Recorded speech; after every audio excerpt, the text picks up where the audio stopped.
Right, మొత్తంగా HMTV జాగోరే జాగోతో కబ్జాదారుల గుండెల్లో వణుకు పుట్టిస్తోంది. ఇదే అంశానికి సంబంధించి తన అభిప్రాయాలను పంచుకోవడానికి senior journalist doctor Shivaprasad Reddy గారు ఫోన్ లైన్లో సిద్ధంగా ఉన్నారు. శివప్రసాద్ రెడ్డి గారు నమస్కారం అండి. నమస్కారం అండి సార్, చూస్తున్నాం అత్తాపూర్లోని అనంత పద్మనాభ స్వామి ఆలయ భూముల కబ్జాపై దేవాదాయ శాఖ ఒక నిర్ణయం అయితే తీసుకుంది. ఈ చర్యలు సరైనవేనా? అక్రమ కట్టడాలపై తీసుకున్న చర్యలు ఇంకా ఆలస్యమైనవని భావిస్తున్నారా? ఏం చెప్తారు సార్? మనం తెలుగులో సామెత ఉన్నది, ఆలస్యం అమృతం విషం. అయినా కూడా ఇక్కడ ఒక చారిత్ర కట్టడమైనటువంటి అనంత పద్మనాభ స్వామి టెంపుల్ గుడి అత్తాపూర్లో హైదరాబాద్ కు గుర్తింపుగా దీన్ని చార్మినార్ బదులు నేను చూపించాలనేది, అది ప్రజల్లో పోవాలనేది మేము ఆ రోజు నొక్కి ఒక్కడికి చెప్పడం ఒకటి జరిగింది. రెండవది ఏమి అంటే ప్రతి గుడికి ఆ రోజు నేను షోలో క్లియర్ గా చెప్పడం జరిగింది. ప్రతి గుడికి దేవుడి మాన్యం అంటాం.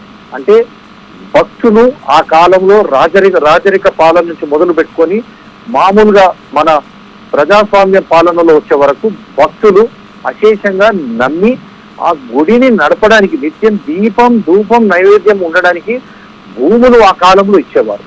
ఆ భూమి ద్వారా వచ్చేటువంటి ఆ పంటలు కానీ, పువ్వులు కానీ, పండ్లు కానీ, ఆహారం కానీ, లేకపోతే ఆ భూములను వాడుకొని వచ్చేటువంటి ఆ ధనముతోనే నిత్యం దీపం ధూపం నైవేద్యము జరగాల, భక్తులకు సౌకర్యాలు కలగజేయాలా.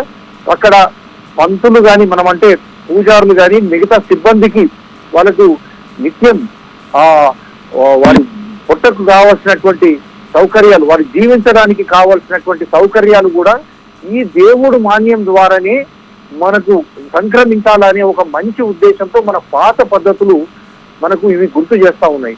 అటువంటి దేవుడు మాన్యాలు కాలక్రమేణా భూమి రేట్లు దానికి రెక్కలు రావడంతో ఈ కబ్జా కోరులో పడడం నిజంగా దుర్మార్గం ఇది. కానీ దీన్ని మన దేవాదాయ శాఖ ఎండోమెంట్ డిపార్ట్మెంట్ ఆధ్వర్యంలో మన గుళ్ళు అన్ని కూడా తీసుకువచ్చి, ఎక్కడ కూడా మస్జిద్లు కానీ చర్చిలు కానీ ఏవి లేవు ప్రభుత్వాధీనంలో, కేవలం గుళ్ళు.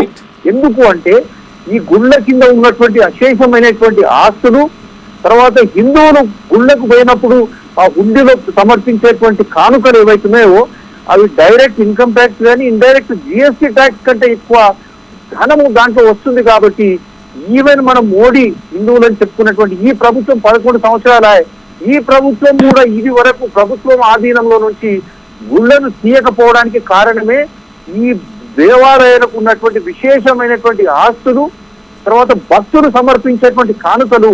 ఇవి ప్యారలల్ గవర్నెన్స్ అనమాట, ప్యారలల్ ఎకానమీ ఇది. సో దాని గురించి ఈ చర్యలు ఏవైతే ఉన్నాయో ఇప్పుడైనా చేపట్టడం, దీన్ని హర్షిద్దాం. కానీ అన్ని గుళ్ళు రాష్ట్రంలో, తెలంగాణ రాష్ట్రంలో ఉన్నటువంటి అన్ని గుళ్లకు ఈ విధంగా భూములు ఉన్నాయి, వారికి దేవుడు మాన్యం ఉన్నది. కాబట్టి వారినన్నిటిని పరిరక్షించి, లక్ష్మీ నరసింహస్వామిది కేవలం ఒక 45 ఎకరాలే మనం చూపించాం రోడ్ నంబర్ 12లో. ఇంతవరకు ప్రభుత్వం సంబంధం లేదు, దానివల్ల స్పందన లేదు.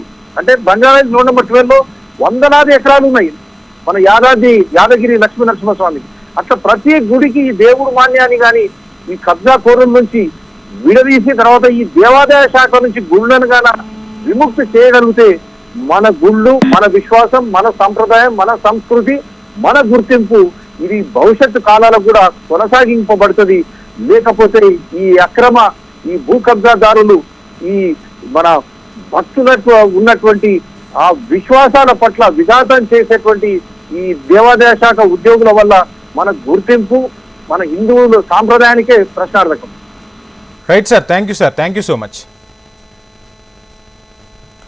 సో మొత్తంగా హెచ్ఎంటీవీ ఎఫెక్ట్తో అధికార యంత్రాంగం కదిలింది. దేవాలయ భూములు అన్యక్రాంతం కాకుండా కాపాడే చర్యలైతే తీసుకుంటుంది. దీని పట్ల అక్కడ ఉన్న స్థానికులు, అదేవిధంగా సీనియర్ జర్నలిస్టులు, సామాజికవేత్తలు కూడా హర్షం వ్యక్తం చేస్తున్నారు. హెచ్ఎంటీవీ చొరవను ఇక్కడ ప్రశంసిస్తూ ఉన్నారు.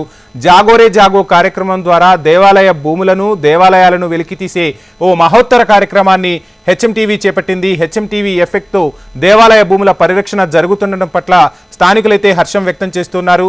చాలా మంచి కార్యక్రమాన్ని హెచ్ఎంటీవీ చేపట్టిందని కూడా స్థానికులు తమ అభిప్రాయాన్ని వ్యక్తం చేస్తున్న పరిస్థితులు అయితే చూస్తున్నాం.